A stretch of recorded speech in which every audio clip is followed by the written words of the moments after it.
हाँ जी, ये आपका फर्स्ट प्रैक्टिकल है, वो है वन वे एनालिसिस।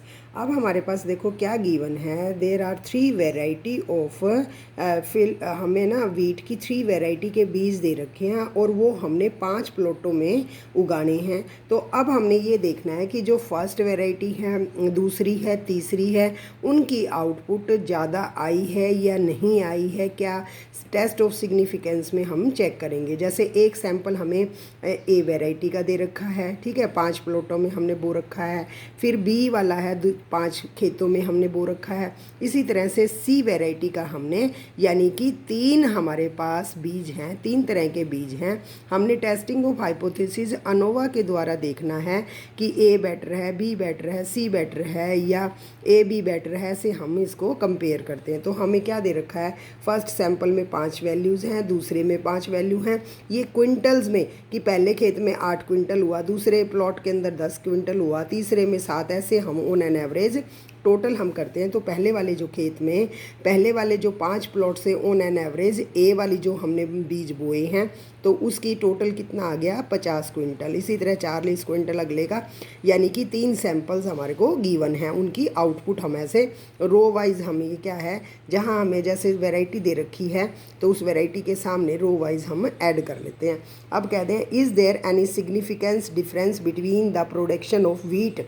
कहते हैं कि जो वीट की जो ये अलग अलग वैरायटी हैं, उनमें कोई ज़्यादा अच्छी है क्या, ये हम टेस्ट करेंगे ए बी सी में से। अगर ये 2 होते तो testing of hypothesis Z test apply कर लेते, लेकिन अगर हमारे पास 3 है तो वी कैन यूज़ अनोवा हम यूज़ करेंगे। क्योंकि अगर मैं टेस्टिंग ऑफ हाइपोथेसिस यूज़ करूँगी तो पहले ए को बी से, बी को सी से, सी को ए से, 3 बार टेस्टिंग ऑफ हाइपोथेसिस मेरे को अप्लाई करनी पड़ेगी। इससे बेटर ये है कि हम वन वे अनोवा अप्लाई कर देते हैं, ठीक है, और फिर हम रिजल्ट को डिस्कस करेंगे। तो सबसे पहले आप अनोवा की, वन वे अनोवा की थोड़ी सी थ्योरी आप यहाँ पर लिखेंगे।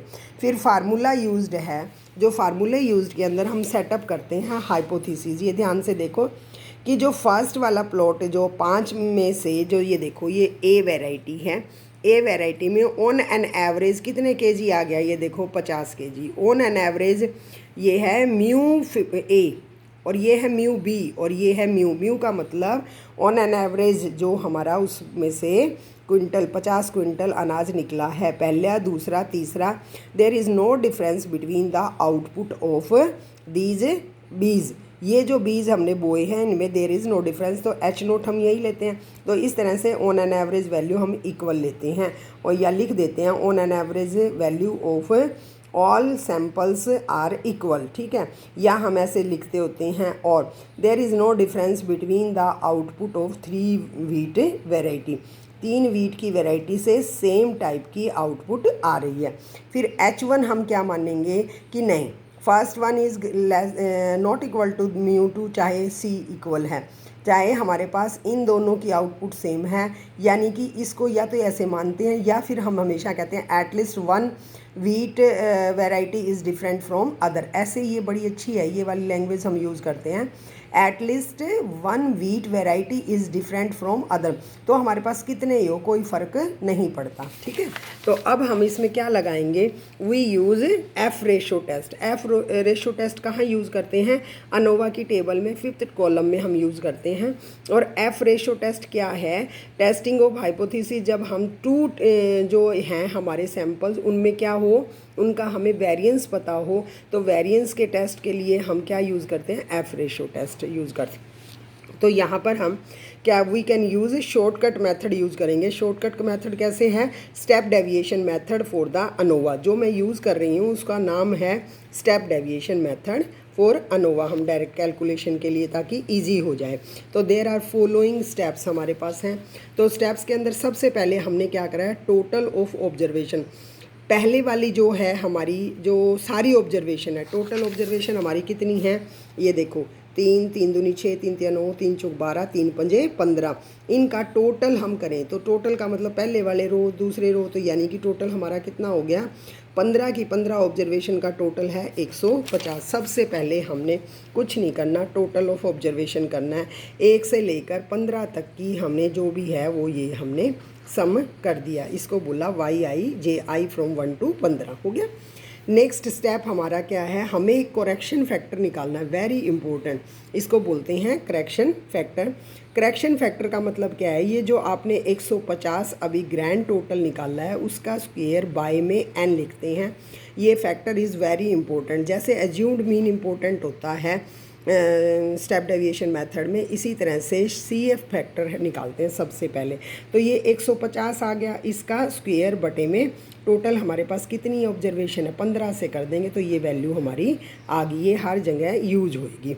अब नेक्स्ट जो थर्ड स्टेप है उसमें हमने देखो क्या करना है, टोटल सम ऑफ स्क्वायर्स 15 की 15 ऑब्जर्वेशन का हमने 1 से लेकर, पहली वाली ऑब्जर्वेशन है 8 का स्क्वायर, दूसरी का स्क्वायर, तीसरी का, तो ये टोटल हमने कितनी है 15 की 15 का स्क्वायर करके सम करना है। टोटल सम ऑफ स्क्वायर्स यानी कि जो हमारी ऑब्जर्वेशंस हैं उनके स्क्वायर्ड का सम हम समझो कर रहे हैं। ठीक हो गया। तो टोटल का जो हमने करा है तो वो हम वैल्यू यहाँ पर लिखेंगे कि हमारी वैल्यू क्या आई है, ये आप निकाल के लिखोगे। यानी कि जो हमारी ये ऑब्जर्वेशन है 8 का स्क्वायर, 10 का स्क्वायर, 7 का स्क्वायर, 14 का स्क्वायर, 11 का यहाँ लिख दो, ऐसे सारी टोटल हम ऐड कर सकते हैं। ठीक है, तो यहाँ पर हमने निकाला है। अब हमारे पास क्या आया, एक जो नेक्स्ट स्टेप है उस स्टेप में जब हमने थर्ड स्टेप चले हैं, टोटल सम ऑफ स्क्वायर निकाला है, टोटल सम ऑफ स्क्वायर्स निकाल लिया यहाँ से, ये वाला ये 1600 वगैरह आ जाएगा। ये क्या आ जाएगा आप निकाल के देख लेना, 1600 आ जाएगा। फिर अब इसके अंदर से इसको बोलते हैं टोटल सम ऑफ स्क्वायर्स को हम 1600 में से CF फैक्टर घटाएंगे। CF फैक्टर हमारा कितना आया था 1500, तो ये घटा के यहाँ पर आ गया। ये इसके ना एक पक्के पक्के स्टेप्स हैं, बस ऐसे ही ये हमेशा निकालना है हमने। नेक्स्ट हमारे पास फोर्थ स्टेप के अंदर क्या है, sum of square between variety. अब हमारे पास देखो रो वाइज पहला हमने क्या है, यानी कि रो वाइज वेरिएशन थी। सम ऑफ स्क्वायर बिटवीन सैंपल हमने देखना है कि सैंपल्स के बीच में क्या प्रॉब्लम आ रही है, वेरिएशन का कारण क्या है। तो पहली रो का सम का स्क्वायर अपोजिट यानी कि डिवाइड करना है कितने हैं उसके अंदर मेंबर, उसी तरह से दूसरी का स्क्वायर बाय कितने हैं उसमें मेंबर, ऐसे ही हमने करना है, और माइनस में CF। तो पहली वाली जो रो है उसका 50 का स्क्वायर बटे में 5, 10 ये कर लिया, ये सारी चीज़ एक हो गई। और इसमें से हमने क्या घटा दिया, CF घटा रहे हैं। CF इज़ वेरी इंपॉर्टेंट, मैं बताती हूँ ना, एज्यूम्ड मीन की तरह हैं। तो ये वाले स्टेप्स एक ऐसे कैसे करोगे तो तुम्हें समझ आ जाएगा। यहाँ से हमारे पास आ गया 40, ये आ गया ये sum of square between the sample में जो है। फिर हमने कहा है बिटवीन द सैंपल हमने निकाल लिया, फिर हमें सम ऑफ स्क्वायर एरर निकालनी है, sum of square within the group. आप ऐसे कह रहे हो 2 ग्रुप बना रखे ना जी, वो तो इंटेलिजेंटों का ग्रुप बना दिया, तो विद इन भी तो वेरिएशन होगा, विद इन ग्रुप भी होगा और बिटवीन ग्रुप भी होता, 2 चीज़ हम निकालते हैं। सबसे पहले हमने टोटल सम ऑफ स्क्वायर निकाला, फिर हमने निकाला sum of square between sample निकाला। अब हमने कहा कि sum of square within the sample, within का वेरी इंपॉर्टेंट कुछ भी नहीं है, हमें क्या इसको ऐसे लिख सकते हैं, sum of square due to error. एक ही बात है, मैं बार बार में चीज़ें अलग से रिपीट की हुई हैं, sum of square due to error. अब आप ये देखो sum of square due to error का मतलब विद इन सैंपल में क्या एरर आ रही है। ठीक है, तो यहाँ पर जो SST सबसे पहले हमने निकाला था उसमें से हमने माइनस कर दिया sum of square due to between, जो हमने ये वाला देखो, ये वाला sum of square between the sample जो वैल्यू निकाली है 40। ठीक है, और जो अभी हमने वैल्यू जो स्टेप हमारा थर्ड था, थर्ड स्टेप में हमारे पास टोटल सम ऑफ स्क्वायर्स जैसे हमने निकाला है, इसको आप बल्कि यहाँ की बजाय इसको करो SST, sum of square due to total. ठीक है, तो यहाँ से हमारे पास ये देखो, फिर SST में से माइनस में SSB वेराइटी ऑफ बिटवीन जो है, बिटवीन सैंपल जो वेरिएशन है उसको घटा देंगे तो मेरे पास वैल्यू आ गई 60। ये किसकी आ गई, एरर की। अब आपने क्या करना है, अब आपने अनोवा टेबल बनानी है। अनोवा कोई भी अनोवा टेबल बनानी है तो उसके 5 कॉलम है। फर्स्ट कॉलम है source of variation. Source of variation मतलब क्या कारण है वेरिएशन के। सबसे पहले बिटवीन द वेराइटी हमने चेक करना है, वीट वेराइटी को, यानी कि बिटवीन सैंपल हमने वेरिएशन चेक करना है। फिर हमने एरर कहा था, विद इन सैंपल हमने करना है।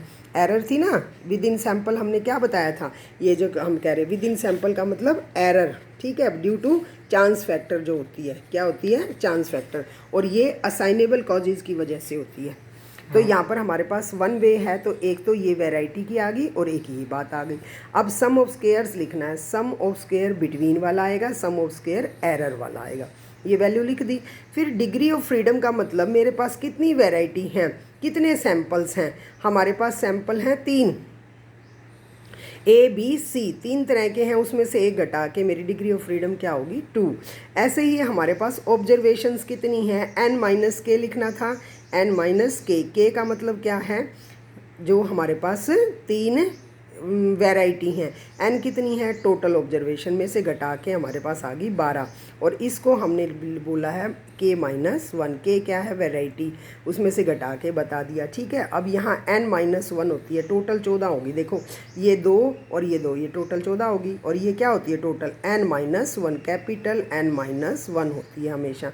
ठीक है, अब हमने क्या करना है, ये वाले कॉलम को इससे डिवाइड करना है, यानी कि SB², यानी कि वेरिएंस निकल गया, मीन स्क्वायर का मतलब वेरिएंस निकल गया अगर उसकी कोरस्पॉन्डिंग डिग्री ऑफ फ्रीडम से हम डिवाइड कर दें, तो ये हमने डिवाइड कर दिया। इसी तरह से यहाँ पर मेरा 60 था, उसको भी हमने 12 से डिवाइड कर दिया। अब एक वेरिएंस ये है, एक वेरिएंस ये है, और एफ रेशो टेस्ट में न्यूमरेटर में ज़्यादा वाला रखते हैं और डिनोमिनेटर में कम वाली वैल्यू रखते हैं। तो कम वाली वैल्यू है 5 और ऊपर वाली वैल्यू है 20, तो इसको हमने डिवाइड करा तो वे वैल्यू मेरी आ गई 4। अब ये देखो, जब हमने ऊपर लिखा तो उसकी ऊपर वाली पहले डिग्री ऑफ फ्रीडम लिखना है, नीचे लिखा है तो ये, अगर मैं 12 ऊपर लिखती हूँ तो यहाँ मेरे को पहले 12 लिखना पड़ेगा। तो ये सारी डिग्री ऑफ फ्रीडम ऐसे क्यों लिखा, क्योंकि ये हमें जो है टेबुलेटेड वैल्यू चेक करनी पड़ेगी इतने डिग्री ऑफ फ्रीडम पे, ये हमें टेबल में अवेलेबल है। ठीक है, अब हमें एनालिसिस करना है। ठीक है, एनालिसिस करना है, फिफ्थ कॉलम में हमारे पास क्या वैल्यू आई, इससे हम एनालिसिस करते हैं। लास्ट कॉलम में एफ रेशो टेस्ट हमने यूज़ किया है वैरायटी ऑफ वेरिएशन के लिए ओनली, यानी कि वेरिएशन का मतलब वेरिएंस को चेक करने के लिए केवल एक टेस्ट है, that is F ratio test, इसलिए हम अनोवा में एफ रेशो टेस्ट अप्लाई करते हैं। तो 2 और 12 पे गिवन डिग्री ऑफ फ्रीडम पे कितने लेवल ऑफ सिग्निफिकेंस नहीं बोला है, तो 5% लेवल ऑफ सिग्निफिकेंस पे ये वैल्यू टेबल की दे रखी है। मैं फिर आपको दिखाऊंगी ये वाली वैल्यूज़। ठीक है, तो 3.88 अदरवाइज़ बुक में भी दे रखी है और आपके क्वेश्चन पेपर में तो लिखी हुई आ जाती हैं टेबुलेटेड वैल्यू। अब आपने लास्ट कॉलम में कैलकुलेट की है वैल्यू, वो हमारी वैल्यू कितनी आई है, 4 आई है।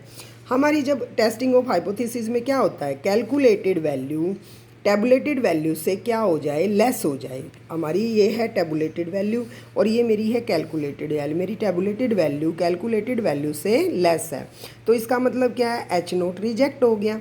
एच नोट क्या कह रहा था, एच नोट कह रहा था all the variety are equal, यानी कि mu A is equal to mu B, on an average there is no difference between the variety of 100। ठीक है, तो जो हमारे बीज थे वीट के उनमें कोई भी डिफरेंस नहीं है, तो इसका मतलब हमारे पास ये रिजेक्ट हो गया। तो इसका मतलब क्या हुआ, H1 एक्सेप्ट हुआ। H1 क्या कहता है, H1 कह रहा है कि yes there is a significance difference between the wheat variety. अब वीट वेराइटी में सिग्निफिकेंट डिफरेंस तो वैसे भी हम देख सकते हैं कि हमारी जो फर्स्ट वाली ए है उसकी आउटपुट कितने क्विंटल है, अगर मैं इसमें 5 से डिवाइड करूं 10 क्विंटल है, 8 क्विंटल है, 12, यानी कि जो सी है वो सी की आउटपुट ज़्यादा है, इससे 4 क्विंटल ज़्यादा है और इससे 2 क्विंटल जा रहा है। तो सबसे ज़्यादा अच्छी कौन सी है, जिसकी कि जितना बोएं हम उतना ही निकलेगा।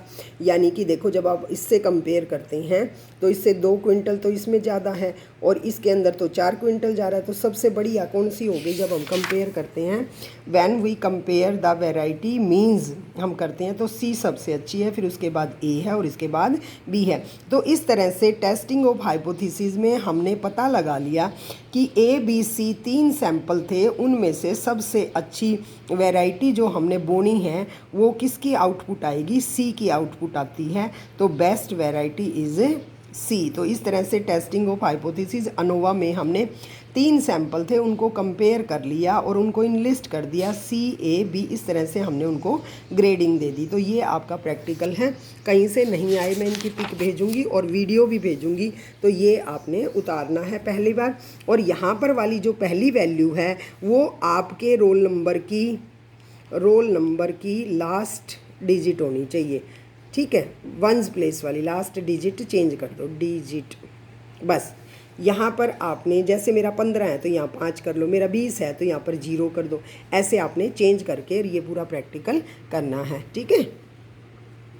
अगर कुछ समझ नहीं आया तो ये अनोवा सारे के सारे पूरे पेपर में बस यही है कि किस तरह से आपको सैंपल दे रखा है, कैसे आपने सेटअप करना, हाइपोथेसिस, ये फिक्स इसके क्या हैं स्टेप्स हैं, और इस तरह से अनोवा टेबल भी इसकी 5 कॉलम है, फिक्स हैं। सारे पेपर में केवल हम यही चीज़ें अप्लाई करते रहेंगे। जैसे पाइथागोरस थ्योरम है उस तरह से इसका एक सेट पैटर्न है जिसको कि हम अप्लाई करेंगे, और ये आपका फर्स्ट प्रैक्टिकल है। This is based on one way analysis.